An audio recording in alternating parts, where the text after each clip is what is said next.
Cumprimentos, mais uma vez, obrigado pelo like, pela atenção, pela visualização, pela divulgação, muito obrigado. Hoje o assunto é um dos mais importantes e que se revelam em quase todos os noticiários na mídia inteira do nosso país: emendas parlamentares. Eu já disse em vídeos anteriores que o Grupo Centrão domina, desde a instituição da Constituição Federal de 1988, domina o cenário político do país, avançando cada vez mais na outra competência do Executivo. E discute, inclusive, com outro poder, que é o Judiciário. Esse Grupo Centrão, que é maioria no Congresso Nacional, ou seja, maioria nas duas casas, a Câmara dos Deputados e o Senado Federal, ele é quem determina a distribuição das emendas parlamentares. E o que são as emendas parlamentares? Trago aqui a Constituição da República.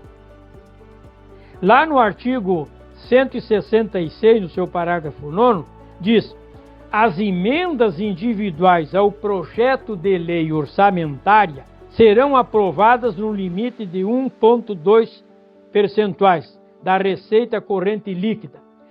O que significa isso? Que 1,2% do orçamento da República é da alçada e distribuição do parlamentar, através de emendas. Só que, isso em 1988. Mais adiante, isso aí evoluiu para 2%. Por isso que chegou hoje, o valor é de 57, 58 bilhões de reais de orçamento é para a verba de emenda parlamentar. Isso é uma soma impressionante. Tá, mas por que isso aí?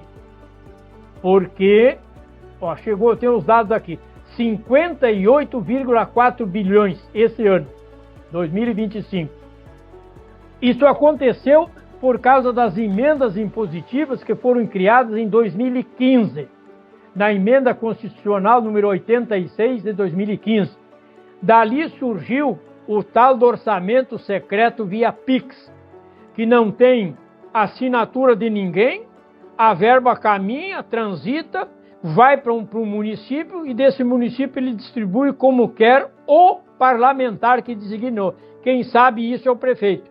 Algum desses prefeitos, recentemente, deu com a língua nos dentes e contou para a polícia como que funciona esse tal da emenda parlamentar. Aí caiu a casa e, para encurtar a conversa, tudo isso aí já está na esfera judicial do Supremo Tribunal Federal.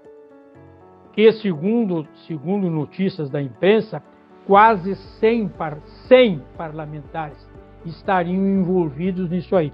Essa história ainda vai dar muito o que falar, vamos aguardar os fatos. Vamos seguir aqui nas emendas parlamentares. O orçamento, então, impositivo gerou o orçamento secreto, que agora a Polícia Federal está desvendando quais são os responsáveis.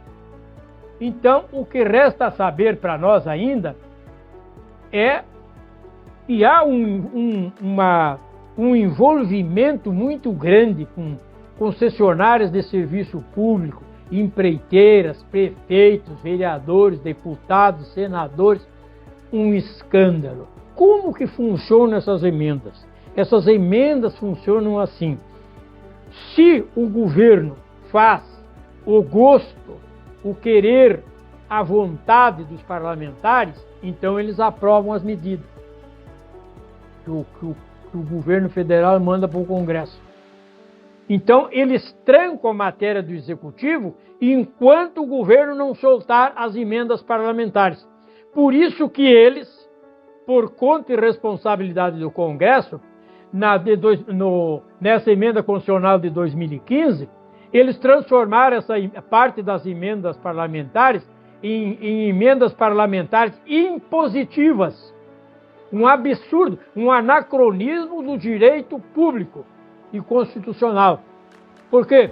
Ou seja, é o Congresso chantageando oficialmente através uma legislação de origem no Legislativo para chantagear, pegar benefícios do presidente da República. Então, eles derrubaram, repito, derrubaram a presidente da República eleita diretamente pelo povo, porque ela não quis fazer acerto com o Congresso. Então, derrubaram ela, porque eles têm voto para isso. Eles derrubam quem eles quiserem.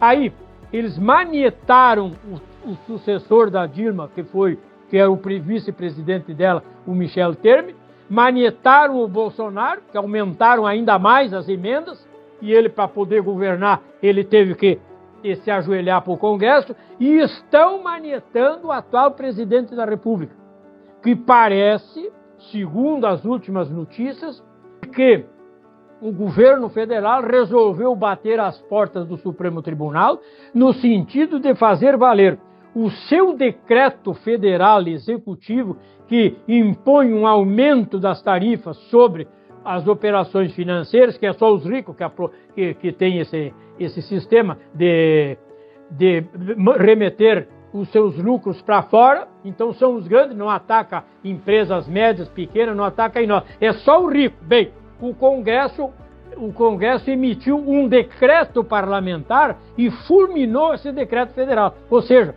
ele ultrapassou a sua competência legislativa e entrou na competência do outro poder da República e feriu a norma constitucional do artigo 2º, que diz que os poderes são harmônicos e independentes entre si, o legislativo, o executivo e o judiciário. Nesse patamar, então, de discussão, nós temos o seguinte: se o governo atual, como os outros, arreglar, se ajoelhar, aceitar as imposições do Congresso Nacional, nós estaremos e estamos diante de um sistema semipresidencialista, para não dizer um sistema parlamentar de governo. Ou seja, o Estado democrático brasileiro, que vige sobre a égide do Legislativo, Executivo e Judiciário, passa a ser comandado na sua legislação mediante chantagem ao Poder Legislativo, a esse grupo do Centrão.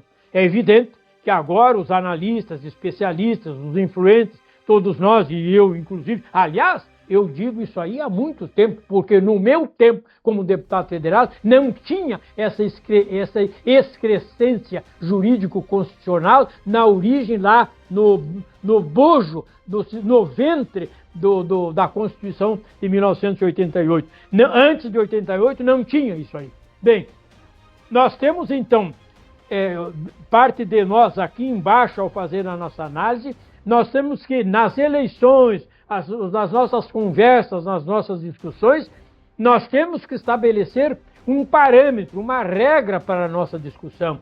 Aceitamos ou não aceitamos a alteração, a modificação, a intromissão indevida do Poder Legislativo nos demais outros poderes? Se nós não estivermos bem cientes, bem precavidos sobre essa consciência, essa mentalidade na nossa discussão, nós poderemos estar contribuindo em outras eleições sucessivamente a um descalabro total, a uma inconsistência total na estrutura do Estado democrático brasileiro no nosso país. Muito obrigado.